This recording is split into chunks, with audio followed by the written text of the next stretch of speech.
Hello, my dear students. Welcome to the first English class of this year, class 8.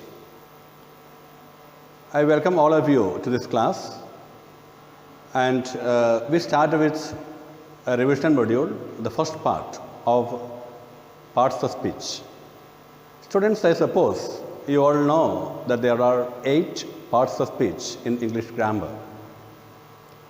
But I wonder how many of you know the meaning of the word parts of speech. Why are they called parts of speech?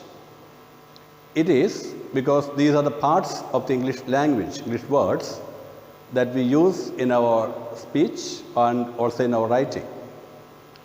That is why the section is called parts of speech. And my dear students, it's very important that we understand parts of speech in detail to enable us to communicate in English properly and use it properly. So let's begin with the revision module. We all know that there are 8 parts of speech, and they are noun, pronoun, adjective, verb, adverb, preposition, conjunction, and interjection. First of all, we start with nouns.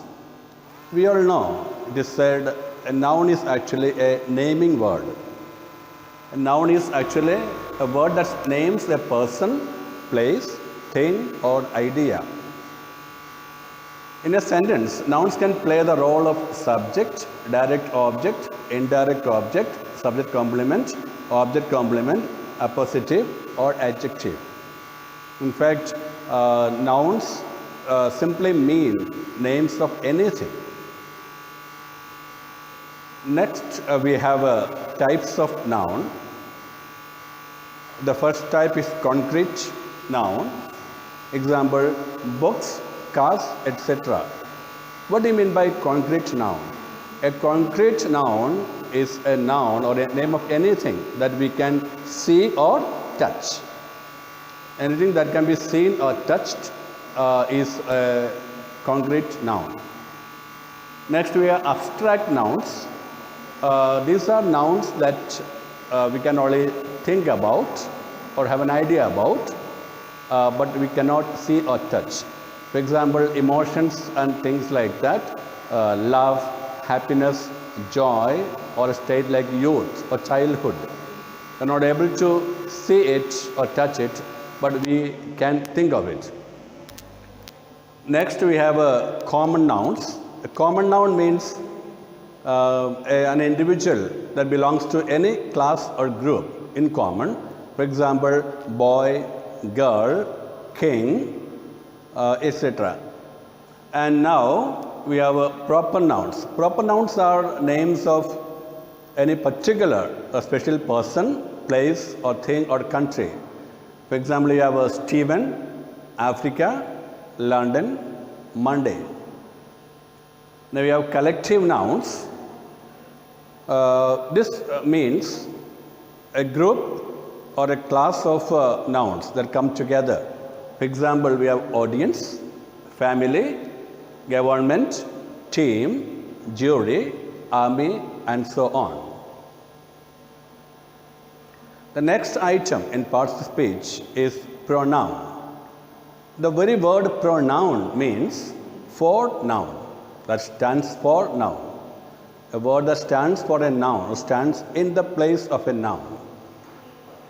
A pronoun is defined as a word or phrase that is used as a substitution for a noun or noun phrase. Or in other words, a pronoun can stand for a noun or other pronouns. So we have common pronouns are he, she, you, me, I, we, us, this, them, that, and so on. One thing is very important to remember that pronouns are very, very important, and they serve a special purpose. That is, a pronoun helps us to avoid a repetition. When we repeat the same noun, the name of the same person, over and over again, that makes our speech or writing rather uninteresting. So to avoid that, we use pronoun to refer to the nouns that have already been mentioned before. Next we go on to types of pronoun. So we have demonstrative pronouns. Demonstrative pronoun means when I wish to say this or that or they or those. We point out or demonstrate the types of people or things that we speak about. Then we have reflexive pronouns. That is, when I say, for example, the action reflects back onto the speaker himself or herself. For example, myself, himself, herself, themselves are all examples of reflexive pronouns. Next, we have possessive pronouns to show possession or to say that something belongs to a particular person or somebody else. For that, you can say, it is his pen, or it is my computer, it is my book, this is my pen, or it is their property. So all these words are actually possessive pronouns, showing the possession or ownership of something. Next we have personal pronouns. For example, I, we, they, all these are personal pronouns. We have a first person singular I and first person plural. Any pronoun that refers to a person is called a personal pronoun. Next we have indefinite pronouns. For example, something, anything, etc. And so on. These show that we are not particular or we are not clear about what we speak about or who we refer to. So they are called indefinite pronouns. And we have also interrogative pronouns. For example, whose book is it? Or which place are you going to? Or who is doing this work? So these are interrogative pronouns that are used in asking questions. Next we move on to adjective. Adjective is the word that describes a noun or a pronoun. We use adjectives to say something more about a noun, to say or add some quality to a noun. Adjectives are words that describe or modify other words, making your writing and speaking much more specific and a whole lot more interesting. Words like small. I saw a little small bird. I saw a small or a colorful bird. It's a beautiful flower. And then some word like sharp. There's a sharp axe. I have a sharp knife. These are all examples of adjectives. Adjectives qualify or modify nouns. Next we have a verb. As we know, a verb is a doing word. A verb tells us what somebody does. Or it's an action word, doing word or action word. When I say I run every day, I refer to an action which I do every day. Or if I say she is speaking, then I refer to an action that somebody is doing. So verbs refer to actions that people do. So verbs are called doing words or action words. So verbs are words that describe an action or talk about something that happens. For example, you have Mark eats his dinner quickly. For example, now the word eats is a verb in this particular sentence. Then we have we went to the market.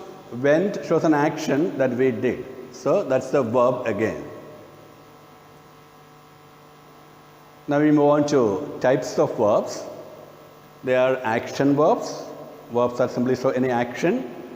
Auxiliary verbs like we know, like should, might, may, shall, all these are auxiliary verbs. Auxiliary verbs mean helping verbs. Verbs that help the main verb.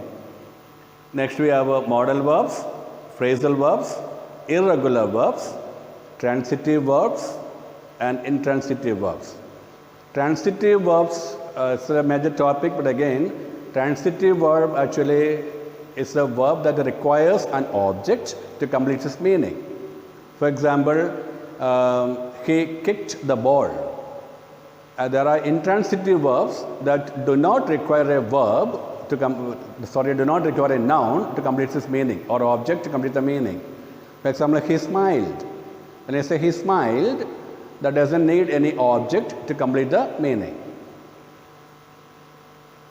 Now, let's practice whatever we learned. This is the initial module of parts of speech, wherein we deal with just 4 of the parts of speech out of the 8. So let's have some practice session. Identify the parts of speech of the underlined words. I bought a beautiful dress at the mall. All of you please look at the word beautiful and decide which part of speech that is. Is it a preposition or an adjective or a noun? I suppose when the word is clear to you, beautiful dress, since it describes the word beautiful, since the word describes the word dress, you know, the word beautiful describes the word dress. So it's an adjective. Now, what did she ask you to do? What did she ask you to do? So here we know it's actually a pronoun. The she stands for a person. So that's a pronoun. Next, on Saturdays, I work from 9 to 5. I work from 9 to 5. So, my dear students, you know the word work denotes or shows an action. So, that's a verb. So, the answer is verb. Now, I want to go to a university in the United States. So, university is a name of something. So, we know it's a noun. And I am sure I have met your girlfriend before. Met the word again shows an action in the past. So it's a verb. And so we have come to the end of the practice session.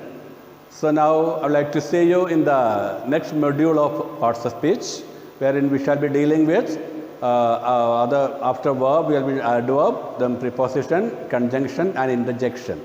See you then. Until then, goodbye.